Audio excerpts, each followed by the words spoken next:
Pemirsa, perdagangan saham di Bursa Efek Indonesia baru saja berakhir. Kita akan membahasnya bersama analis Bina Arta Sekuritas. Ya, untuk membahas bagaimana pergerakan IHSG sepanjang hari ini, kita telah bersama dengan Nafan Aji Gusta Utama, analis Bina Arta Sekuritas. Halo Mas Nafan. Ya, selamat sore Mbak Lisa. Selamat sore. Ya, Mas Nafan, ini kalau tadi kita melihat ya, IHSG di awal pekan ini berada di zona merah, tapi kita juga melihat bursa regional pun juga hari ini kompak memerah sebenarnya. Anda melihat apa yang membuat IHSG kita tertekan di awal pekan ini? Oke, di sini kalau saya cermati bahwasannya para pelaku pasar masih menunggu terkait dengan beberapa data makroekonomi global. Memang untuk saat ini belum terdapat data makroekonomi baik itu global maupun juga domestik yang bisa memberikan high positive market impact begitu, sehingga seperti para pelaku pasar lebih cenderung wait and see. Kemudian juga di sisi lain kalau saya cermati memang para pelaku pasar secara psikologis juga terdapat kekhawatiran ya mengenai adanya COVID-19 second wave. Itu yang membuat biasanya itu para pelaku pasar lebih cenderung bersikap untuk wait and see. Belum lagi juga ada memang beberapa lembaga internasional yang memberikan yang rata-rata memberikan proyeksi bahwasannya kinerja pertumbuhan ekonomi akan secara global ya itu akan mengalami minus, misalnya seperti IMF ya ini sekitar minus 4,9% pada tahun ini begitu. Itu pun juga membuat itu juga merupakan sentimen negatif ya bagi seluruh pergerakan bursa ya, bukan hanya di Indonesia saja tapi juga di negara-negara lain. Tapi ini menariknya ya, ketika pergerakan IHSG sempat mengalami pelemahan sebesar 0,85%, ini sepertinya para pelaku pasar memanfaatkan aksi untuk melakukan aksi buyback begitu, sehingga pelemahan pada IHSG hari ini tidak terlalu signifikan begitu ya. Jadi hanya minus 0,05%. Kalau saya melihat sih memang ini ditopang oleh sektor finance yang memang pada akhirnya menguat ya. Memang sempat tertekan ya kalau saya melihat tadi pagi. Tapi pada akhirnya sektor finance ini yang biasa itu selalu menopang kinerja IHSG karena memang secara market cap kuat ini, termasuk ada bank-bank buku 4 ini pada akhirnya ditutup menguat 0,37% untuk sektor finance. Ini setidaknya bisa memberikan dorongan agar IHSG tidak mengalami pelemahan signifikan pada hari ini. Nah, kita tadi juga mengatakan bahwa kecemasan investor terkait dengan dampak ekonomi COVID-19 ini kan, dan juga perkembangan kasus COVID-19 di global ini kan juga dari kemarin menjadi salah satu sentimen negatif lah atau menjadi penekan IHSG hari ini. Bahkan di beberapa negara, di beberapa bursa ini masih menjadi penekan utamanya.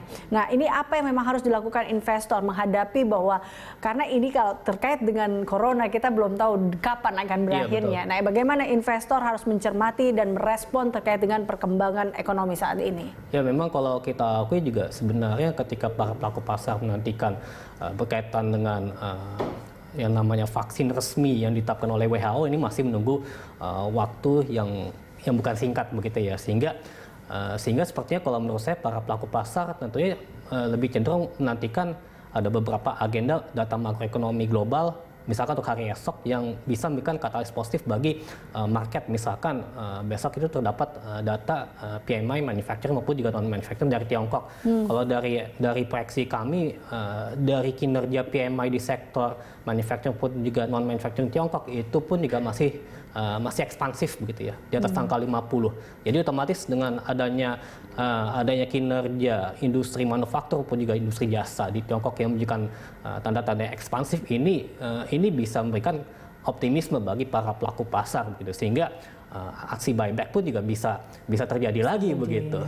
Oke. Nah, tapi kalau Anda melihat tadi ya, reaksi di Indonesia sendiri melakukan bagaimana cara atau pemerintah kita melakukan supaya kita juga tidak terpuruk dalam krisis yang terjadi akibat pandemi COVID-19 ini.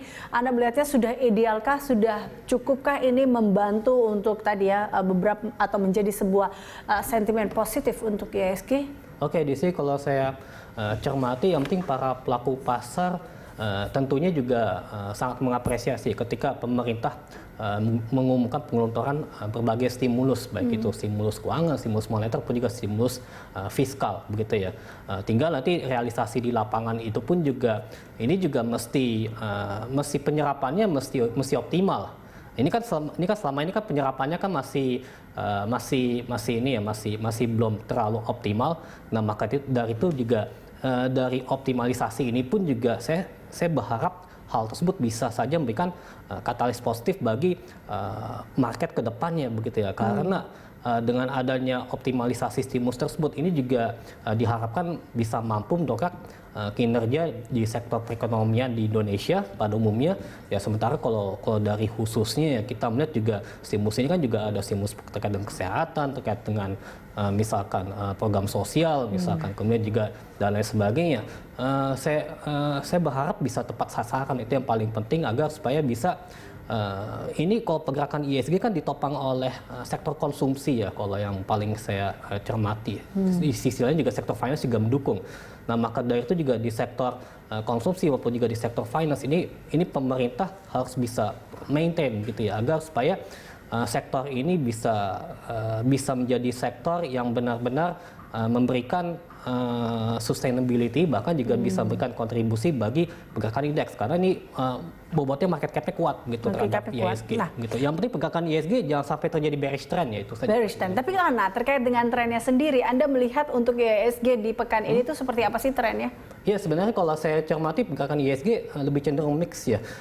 Mix ini bisa arti agak sedikit bearish consolidation maupun juga bullish consolidation.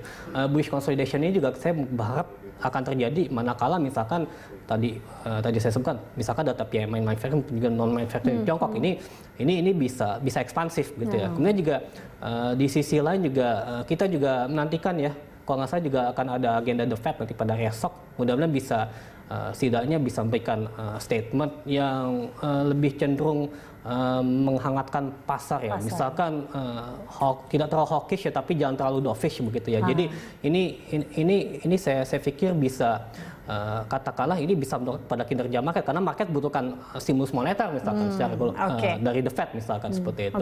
Tapi ini juga cukup menarik ketika tadi kita melihat bahwa Presiden Joko Widodo terkait dengan kecewa Presiden Joko Widodo dengan kinerja sejumlah menteri.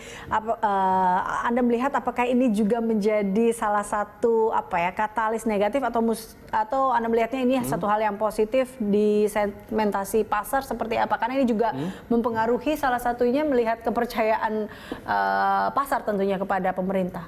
Ya dari sisi misalkan dari sisi kinerja perekonomian memang tentunya kita juga mengalami kinerja yang belum begitu optimal begitu pada tahun ini sehingga memang dari sisi kinerja perekonomian pun juga harus dioptimalkan ke depannya. Kemudian juga di sisi lain untuk dari sisi kesehatan ya saya pikir juga memang meskipun kita juga menerapkan protokol kesehatan yang sesuai dengan ditetapkan oleh WHO dengan baik, tapi mungkin juga para pelaku pasar baik itu dari sisi kesehatan maupun juga dari sisi program perekonomian bahkan juga program sosial itu pun juga mesti tepat sasaran. Yang paling penting adalah seperti itu. Jadi dengan adanya program yang tepat sasaran itu juga menunjukkan bahwasannya kinerja pada tiap-tiap menteri itu bisa saya katakan masih cukup positif. Ya, berjalan sesuai dengan semestinya. Terakhir Mas Nafan, prediksi Anda terkait dengan ISG besok dan saham-saham apa saja yang Anda rekomendasikan